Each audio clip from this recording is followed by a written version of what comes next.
ल है यो हाम्रो रामनगरमा हेमलाल सरको घरमा यसरी गार्डन कस्तो राम्रो है। यसरी यहाँ झुला बनाइएको छ हामीले। यहाँ हेर्न सक्नुहुन्छ घर पनि एकदम सोलिड बनाउनु भएको छ उहाँहरूले। यो बाउन्ड्री पनि यस्तो लगाइएको छ, पुरै बगैँचा छ है। ल हेर्नुहोस् अब यहाँ आमा झुल्दै हुनुहुन्छ।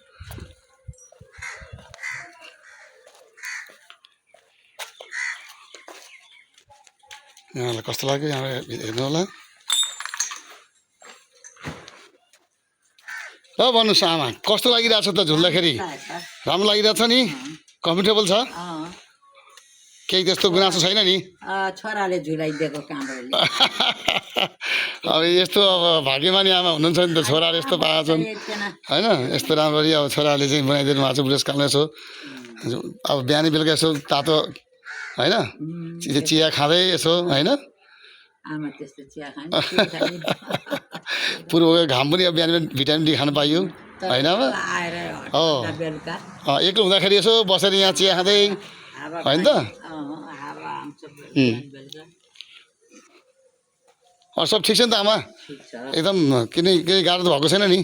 ठिक छ नि एकदम? ल ठिक छ ठिक छ। ल तपाईँ खुसी हुनुहुन्छ नि आमा?